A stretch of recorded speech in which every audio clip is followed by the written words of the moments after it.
The NFL. This is where it's all going to happen tonight. The skills competition comes your way at 7 on ESPN. We'll be a part of that, so we'll see you there as well. And it's going to be a whole lot of fun. Some things are a little different this year. Some things have stayed the same. And either way, as always, NFL Live is here at the Pro Bowl, and we're glad to be here. Ryan's dancing. You're also getting that trail mix out of your teeth that you're just... I'm trying to. You've had 96 bags of trail mix today. It's because... I'm bored eat, okay? And I'm trying. Are you saying we're boring? I had oranges first. And I ate like 4 of those, the cuties. Yeah, thank you. And then I was eating those other, you know what, start the show. Ryan Clark, Mina Kimes, Dan Orlovsky. Meals. Later on, you're going to see Dan participate in precision passing here. And, much harder this year. You don't want to miss that. Just so everyone's clear. Much Setting harder expectations. This year. Let's talk about the Super Bowl, though. Sounds Super Bowl 59. The practices are underway for both the Chiefs and the Eagles. We're going to start in Kansas City. You see the Chiefs getting ready, the final push on their quest for a three-peat. Andy Reid and Patrick Mahomes spoke to the media today. I think it's, first of all, it's preparation before you get there.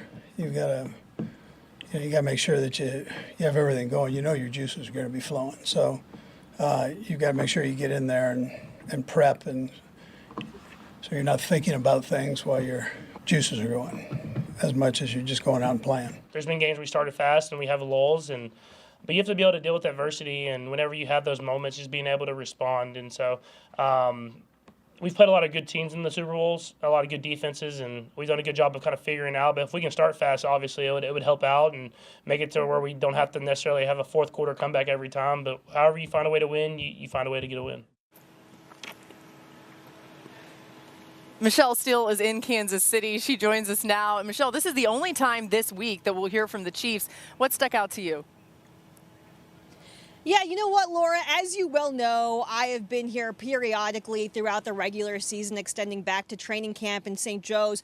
And one thing that really struck me was just how talkative and loose the guys were today in general. I know we have some video of Chris Jones having some fun, at least during the stretching portion of practice where media was allowed to film. But I can tell you that this team's goal all along was to be in this exact position, to be on the doorstep of the first three-peat in the Super Bowl era. And you can't talk about three-peat without talking about Patrick Mahomes and how good he's been, especially in the postseason. He has won 4 straight playoff games while trailing in the fourth quarter, folks. That is clutch. That is the longest streak by a quarterback all time. Andy Reid told me that he can tell that Mahomes' intensity ramps up as the playoffs approach. His teammate, running back Kareem Hunt, told me Patrick straight up is the most competitive guy I've ever met, especially in those close games. And that, Laura, has given this Chiefs team the edge all season long. Now they're here. Yeah, even when you think he can't possibly do it this time, he does. It happens a lot. Thanks to Michelle Steele, the latest from Kansas City. And Andy Reid's resume, by the way, is unreal as we dive into that. Super Bowl 59 will be his 45th career playoff game as a head coach, which will pass Bill Belichick for the most all time. He has 301 wins in his career, one of 4 coaches ever with 300 wins, along with Don Shula, Belichick, and George Halas. He also has the most wins in both Chiefs and Eagles history. Yeah. Mina, how have the Chiefs put this run of success together? Well, let's start here. You guys saw the highlights from the championship. You remember when Patrick Mahomes sort of tried to spike the ball and it kind of flew in a different direction? Really bad spike. That's the only mistake he made. So that's number one, right? Because in a season in which Lamar Jackson and Josh Allen were the 2 best quarterbacks in football, Patrick Mahomes once again did not make mistakes when it counted in the postseason. On top of that, in addition to having Chris Jones, another all-world player on the other side of the football, he has the 2 best individual game planners of a generation, and Andy Reid on offense and Steve Spagnuolo on defense. You cannot talk about this dynasty without addressing those 2 coaches' ability to game plan for opponents. And that matters a lot because as these 2 teams go head-to-head in the Super Bowl, I think we would all agree the Eagles are the more talented football team, top to bottom. You can pick out some positions, obviously quarterback, defensive tackle, where the Chiefs are better, but the Eagles' roster is superior. It doesn't matter when you got that quarterback and those coaches. Yeah, I think the Eagles roster is superior. It's certainly not the sort of superiority we saw over the Washington Commanders, though, right? It's closer in a lot of those positions. And then when you look at positions like the quarterback, which is ultimately important, you understand who Patrick Mahomes is. But I love the fact that Mina talked about Andy Reid and Steve Spagnuolo, the way that they find ways to scheme in these games, but also it's the ability to make the right call at the exact right moment. You know, you were talking, Dan, on Monday about the zone read from Patrick Mahomes. That was something that they pulled from the Baltimore Ravens, but used it at the exact right time. And the thing for me is executing in all three phases in the most important moments and winning games in different ways. The Denver game, you block a field goal late. In Pittsburgh, you see George Karlaftis start to dominate. You get red zone turnovers, and then you play teams like the Houston Texans, and Patrick Mahomes find ways to execute in the right moments, and then the offense explodes against the Buffalo Bills for 32. You never know how this team is going to beat you, but I thought Dan made such a great point early on in the week. Each phase plays every play like it could be a difference-making play, and as Mina says, that starts with the coaching. It's interesting, your point, when you think they have 5 guys in the conversation for all time. They have an all-time head coach, an all-time DC, an all-time quarterback, an all-time tight end, and an all-time D tackle. I mean, Chris Jones is one of the best big-game defensive tackles in football. That's the big picture. I think the now is, if you go back to the move they made week 13, week 14, it's one of those things that I guarantee if they win it, they'll look back and say, saved our season. When they moved Joe Thuney out to left tackle, that was a gutsy decision because you're taking a guy that's an all-pro at left guard and you're saying, well, we're just going to move you out to left tackle, which isn't an easy transition. Just look at the number difference. Yeah. A field goal better per game. For a team that wins single-score games more than anybody, that's huge. Sack percentage cut in half. Patrick's QBR, to me, is the big thing. Crazy. And the QBR matters to me because that factors in sack, that factors in quarterback rush yards, which I think is a benefit of having Thuney there. That move could be the one thing that finally puts them over the edge to the 3. You're absolutely right, but the fascinating thing about that move is now you're going into a game where the opponent is strongest on the inside at defensive tackle. So, this was absolutely the right move. They had to do it for the season, but I think we're going to have to look at that matchup because they have weakened the interior of their offensive line. But you also don't get to be all-time at all those positions in big games if you don't play in a ton of them. Right. And that sort of experience helps you feel so much more comfortable in these moments that we see them in year after year. Man, when they talked about that decision to move Thuney to left tackle, Andy Reid was saying it helped them that they had a little extra time, too, because they had that first-round bye, so they had even more time to build the continuity, Absolutely, and you credit the whole team for that. All right, time to get to some top stories, and for that we turn to Adam Schefter. Adam, thanks for joining us. The Eagles are dealing with a couple injuries. What are you hearing about the availability of Brandon Graham in the Super Bowl? Well, this is interesting, Laura, because the Philadelphia Eagles opened the practice window today for Brandon Graham, who tore his triceps in late November. Many people assumed he wouldn't play again this season. There was a lot of speculation about whether Aiden Hutchinson would play if the Lions made it to the Super Bowl, but all along, Brandon Graham has been planning the same. They've opened the practice window. We'll see if he can make it back, but it certainly sounds like he's got a chance to play in Super Bowl 59. We'll see if the same is true of the Eagles offensive linemen who were so hobbled in the NFC Championship game. Cam Jurgens dealing with the back injury, Landon Dickerson dealing with the knee injury that prevented him from finishing the game. Good thing the Eagles get the extra week of rest this week, and there's a bye week between the Super Bowls. Unlike some other years, that's good news for the Eagles offensive line. Meanwhile, the Eagles offensive coordinator, Kellen Moore, seems to be in demand in New Orleans with the Saints. He has emerged as if not the leading candidate to become the next head coach of the New Orleans Saints. Keep in mind, they cannot meet and talk with him again until after the Super Bowl, and I would think that they're going to do everything by the book and not do anything to risk that at all. But Kellen Moore in line possibly there. And Steve Wilks, the former 49ers defensive coordinator, former interim head coach in Carolina, has accepted the defensive coordinator job under Aaron Glenn in New York. And Aaron Glenn doesn't want to call the defense.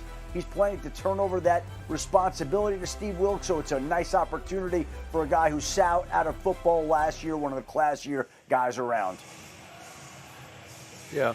All right, we'll see him in New York. More from Adam throughout the show as well. And let's talk about Wilkes. He's going to have to turn around a defense that was significantly worse last season than it was in 2023. Last year, New York ranked in the bottom half of the league in efficiency, total QBR, touchdown interception ratio, and first downs allowed per game. They ranked in the top 4 in each of those categories in 2023. Just a remarkable downturn.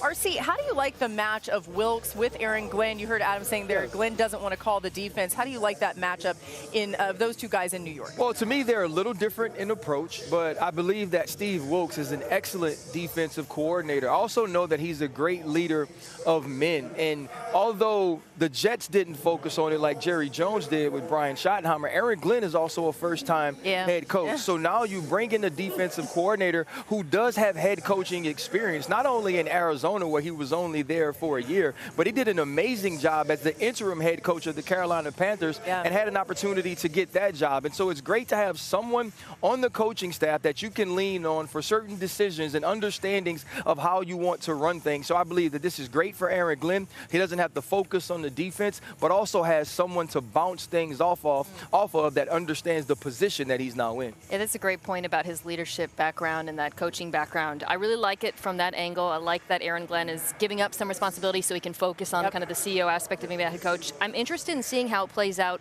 from a football perspective because the two coaches have not worked together. Yeah. And there has been some similarities and, pardon me, some differences between their defense. Here's one primary difference. Aaron Glenn we associate with playing a ton of man coverage both in Detroit previously with the New Orleans Saints. Not so with Steve Wilkes going back to before he was with San Francisco, when he was with Carolina and was really running his defense much more zone heavy, lots of quarters, which actually is what the Jets did with Robert Saleh. He does blitz a lot, which is something that Aaron Glenn likes to do, but I'm interested in seeing kind of how those different backgrounds come together because we're talking about two defensive coaches from different coaching trees. It's also sort of cool, though. You watch Quincy Wilson, in my opinion, start to excel as a blitzer last year once you couldn't get the pressure. So you do wonder how those things marry.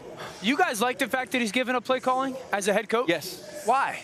Because I think sometimes, especially as first-time head coaches, you don't understand what the intensity of the load of carrying both of those things are like. And I do believe as far as a defensive coach, you're used to focusing on that one thing where I feel like offensively you get more of a feel for the entire team. You can also always take it back. Yeah. You keep that you keep that option open. Yeah, I think the contrast of styles will be interesting. They got to re-sign DJ Reed, I think. If that, you want to make sure that Sauce Gardner had a down year. That's accurate to say. I think everybody on their defense had a down year. I think they want to make sure that having DJ Reed, who's such a solid corner opposite Sauce, is a big deal. Isaiah Oliver played some meaningful snaps for them this year. I would have liked Aaron Glenn to remain a little bit more in control of the defense. I think the contrast of style and who wins out stylistically and scheme-wise will be fascinating to see because Aaron Glenn got the job because of the way that they dominated on defense in Detroit with their aggression. Yeah. I don't think you can live in that world in a zone-centric defense. Yeah, I guess I just don't know if he got the job for that. I believe he got the job because of the way that he led in and the way that guys continued to play under him last year, even though they had so many injuries on the defensive side of the ball. You got to think, too, though, they're going to mesh their seeds together, right? I bet Aaron Glenn has a little more say in it than we think. We'll see. We'll find out. Wilkes 49ers defense, by the way, ranked to make this offseason. T. Higgins is a free agent, and both Jamar Chase and Trey Hendrickson have 1 year remaining on their current deals. Since he does have some money to spend, $53 million in cap space, ranks 11th in the league, and they have the 17th overall pick in this year's draft, something to keep in mind there. Now, Duke Tobin told the Cincinnati Enquirer this on Jamar Chase, quote, "It's a priority for us. It's something we feel like there's a framework to work off of. Should be a pretty easy framework to work off of. Guys in his position have recently redone contracts. We believe in Jamar. He's very important to us." He added this on Trey Hendrickson. He's earned a pay raise and a bump and an extension. He has. We're cognizant of that, and we'll give that to him. But whether we agree on what that looks like is what is to be determined. Now, Adam, let's start with you. How are the Bengals approaching these two as well as T. Higgins in the offseason? Well, Laura, it's a good thing they have all the cap space they do because they're going to have a lot of expenditures. We start with Jamar Chase. I think you're looking at a deal in the neighborhood of about $40 million a year. That's what he's going to be looking for. and we'll see if the two sides can figure out a way to get that done.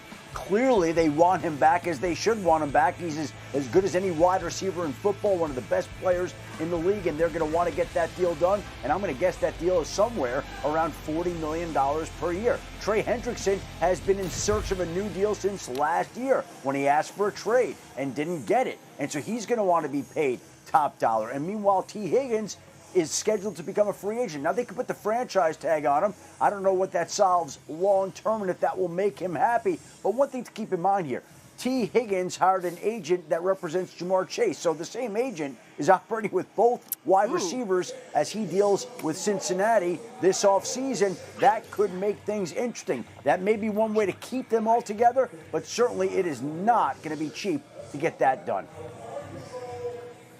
That's pretty interesting about T. Higgins and Jamar Chase having the same agent now. All right, we'll dive into that maybe later. But, Dan, what would you prioritize here? I think it's pretty simple, but... I think there's a 0% chance Jamar Chase plays elsewhere. Yeah. I mean, there's no shot that Joe lets him leave. I don't think there's any shot the Bengals let him leave. He's probably going to go for $160 plus, $125 million guaranteed, because that's a little bit more than Justin got. I don't think you can keep Joe, Jamar, and T at the value that T is going to get, because then you start to really risk following almost the Dolphins' path of paying the two receivers and the quarterback. You're not going to beat a lot of teams unless you draft incredibly well. So I think you're prioritizing Jamar and Trey Hendrickson, because also, again, one, they're building a football team. Joe and Jamar were unbelievable this year, and you didn't get the playoffs. And then, two, you got to go get Lamar and Josh Allen and Patrick Mahomes. At some point, the other people doing that part of your football team, or that's as big a deal as T. Higgins opposite Jamar, and I love T. Yeah, and that's the difficult part or difficult place that the Cincinnati Bengals are now in, that you have Jamar Chase and T. Higgins both up at the same time. I think Jamar plays there no matter what. He's not going to get an opportunity to walk out of that building. And listening to what Duke Tobin said, though, I think he's going to have to throw that framework out the window. Jamar Chase wanted to operate under that framework last year, and you go out and you win the Triple Crown. He's definitely going to not only beat Justin Jefferson contract, but like he said last year, I'm going to beat the crap out of him. And on the other side, you add Al Golden, who I got to know really well this year as the coordinator for the Notre Dame Fighting Irish. They want to play man-to-man. They want to get after you with four up front. You need Trey Hendrickson to do that. No one in the world did that as well, at high of a level as Trey Hendrickson did. And so he's going to be imperative to bring back into that locker room as well. And so to me, that leaves T. Higgins the odd man out. You know what throws a wrench in the T. Higgins thing real quick? One, Yoshi Bosch is like a good player, but he's not obviously T. Higgins. They drafted Burton out of Alabama. Yeah. Big hopes for him, and he was, but had some off the field issues as well. So that's a huge pivot at the receiver spot. They do spot. have the 17th pick in the draft, but I don't know if that's where they'd go at that position. It's such a shame, because when Chase Higgins are on the field together, up there with any offense in the NFL, and you can win games that way. And also, T. Higgins' skill set in particular is such a nice match with Joe Burrow. You got a quarterback who's incredibly accurate throwing downfield, and a receiver who catches everything. Right? It's a real shame. But Tan, to your point at the beginning, parting ways with T, it's less about how valuable he is to the Bengals and more about how valuable he is to another team, in my imagination. Because looking at this free agent group, there's some good free agents. Chris Godwin comes to mind. You got Stephon Diggs coming off the injury. He's clearly the one. He is clearly the type of number one X receiver that teams like the Patriots, the Chargers, both of whom have more cap space than the Bengals, Washington, the Panthers. There's just too many bidders for his services, and if he wants to maximize his value, and no one's going to hold that against him, he's probably not going to do it. And if you watch when he gets the one-on-one matchup, he's a winner. Yeah. Oh, yeah. Too consistently. Burrow's QBR 78 with Higgins on the field. In 2024, it dropped to 68 with Higgins out of the game this year. Keep an eye on that. And now to some serious allegations against Ravens kicker Justin Tucker. Tucker is accused of inappropriate inappropriate sexual behavior by 6 massage therapists in Baltimore in that area, according to an investigation by the Baltimore Banner. The allegations reportedly occurred between 2012 and 2016, which were Tucker's first 5 seasons in the NFL. About an hour after the Banner article was posted, Tucker called the allegations, quote, unequivocally false, adding, "I have never before been accused of misconduct of any kind, and I have never been accused of acting inappropriately in front of a massage therapist or during a massage therapy session or during other body work." League spokesman Brian McCarthy said they would look into the matter, and the Ravens said in a statement they take allegations of this nature seriously and would monitor the situation. We'll keep you updated if any more information comes to light. Coming up here on NFL. We're back on NFL Live. Let's read and react. You heard that little draft ding. That's because we're talking about some draft news. The Senior Bowl stirring up some conversations about the top picks, and the Titans hold that first overall pick. Here's what Brian Callahan said about this draft versus the Joe Burrow draft. It's mostly just the totality of the work. It takes months between now and the actual time to pick. Unless there's a scenario, again, like in Cincinnati, we knew we were going to take Joe Burrow pretty early. That's a little bit different story. That's not what this draft is right now for us. And there's a lot of possibilities where we sit, a lot of good players. And we're going to have to do a work on all of them. Really, every scenario is actually on the table. And when we get to that point, we'll know it, but it does take a lot of work to get there.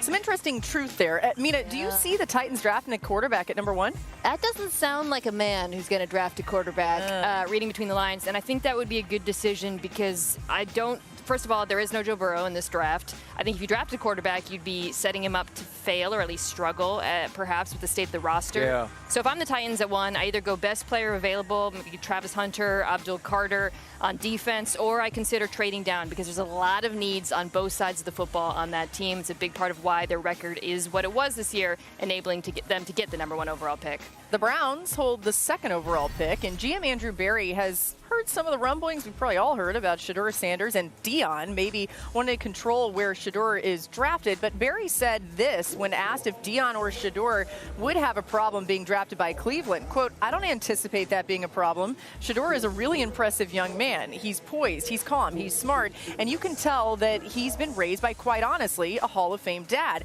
We're going to get to know him even more over the course of the spring, but he's really impressive." So, Dan, what is the best move for the Browns to get a quarterback? Is it in the draft or free agency? I would say both. Best and most realistic probably don't marry each other here. The Browns are in the 2nd worst cap space in the NFL. They are $63 million over the cap. So most likely the realistic option is, can you get Daniel Jones for cheap after his time in Minnesota, and then maybe drafting a player early in the 2nd round like Jackson Dart out of Ole Miss? You're going to have to add at least 2 potential starting quarterbacks to your football team to compete, and it's not going to be somebody that's going to command a lot of money because they don't have it. I think Jackson Dart will continue to rise up people's boards. We'll get into that a lot on NFL Live. By the way, to the 3rd pick, it's held by the Giants. Here's what GM Joe Shane said about their plans. Shane telling the team website this: "We're going to be open to anything. We're in a good position sitting at 3 with the players that are available. By process of elimination, we know we're going to get a good player." So he really didn't say much there. But RC, what do you think of his comment? Well, I think the first decision he should make is when off-season Hard Knocks comes to him and say, "You want to do it again?" Say no. And then after that, you need to figure out what you're going to do, because you draft Malik Neighbors last year, which was an excellent pick. He's a future star at the position, but would Michael Penix Jr. would have been better there? How about a Bo Nix? And so you can't let passing up on quarterbacks last year force you into overdrafting one in this year's draft. So you need to be very meticulous about your evaluation of these quarterbacks and understand where your roster is and where it needs to be improved. That's what's so fascinating about this draft, because of the talent that's available, right? And along those lines, let's go back to what you heard from Callahan there. Dan, do you think that with the first overall pick, the Titans should take a quarterback? No, and I don't think they will. Brian Callahan I've known for a long time now. In the last 10 years of his NFL career, he was in Denver with Peyton Manning, he was in Detroit with Matthew Stafford, and he was in Cincinnati with Joe Burrow. He knows what it looks like. He knows what it sounds like. He knows what it feels like. One of those guys at the top of this draft, either Shedeur or Cam Ward, as of right now, he's not those guys. They are not those guys. So I think Callahan's going to understand the mistake that you can make in the NFL that we see consistently. And my question is going to be, when was the last time a team who needed to draft a quarterback took the risk of drafting a quarterback early on that wasn't a well-known, proven one that you felt good about, and it worked out. Well, obviously, an obvious choice is number 6, taking Daniel Jones. Yeah, exactly. Right? Yeah, exactly. The Giants need to take one. You draft and you're like, wait, everyone's like, wait, what? That's the pick? Yeah. I think that's what feels like the situation would happen if Tennessee, if they took one. This feels like a potential Aaron Rodgers destination. Wow. The Tennessee Titans, because I don't think they're going to draft a quarterback. I do think that they're going to go the veteran route, I suspect.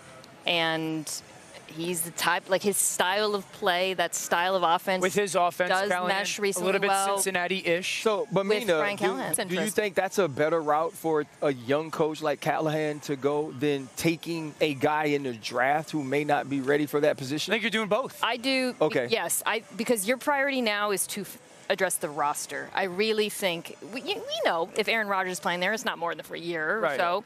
So the priority is like, let's bring him in, let's get the offense going, and then let's focus on the offensive line, playmakers, all the defense needs work too. If you're Rodgers too and you want to stay in the AFC, really the quarterback that you fear is CJ in that division you feel division. good about. So you're confident in that. You also mentioned the quarterbacks that Callahan has worked with. He knows how to handle a veteran. Strong personalities. He's with Peyton at the end of his career. Yeah, and I also think, too, though, when you mention Aaron Rodgers in that position, he's been to a place outside of Green Bay. He's dealt with trying to acclimate to a new locker room and understands how his personality can be perceived, viewed, or received. And so maybe he walks into the next step or into the next locker room and behaves a little differently. But I believe if you're Brian Callahan, you also have to understand what your locker room is, what sort of culture you already have. And you don't want someone to come into a culture that if you feel like is building the right way and tear that down. I think you have the talent on the field, you can have the leadership and experience, but it's also about doing the right thing so your locker room continues to ascend until you find that correct young guy. What about the Browns? And Sam Darnold's kind of in the mix for all these conversations, but then you want to say, like, is the roster around us? I don't think they can afford Sam Darnold. Yeah, I don't think they can afford Sam Darnold from a football standpoint. Makes a ton of sense. Yeah. And I think the Browns, unlike...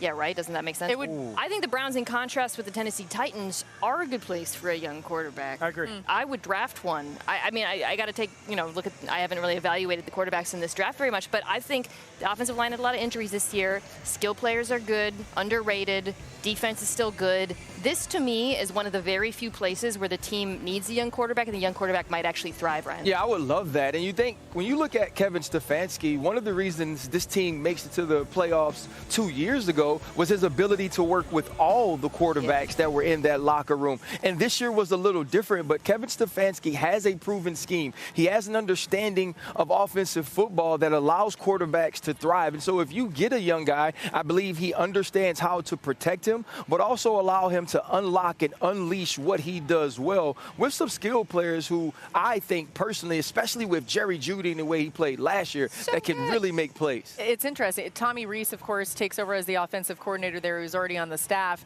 Some people were like, oh, Jalen Milroe, he wouldn't go at that second pick. No. But I wonder think if they... The thing that's interesting about Cleveland is we know they need a quarterback because you can't bank on Deshaun Watson being the viable guy with the injury, right? Two of them. Right. So you need two good quarterbacks.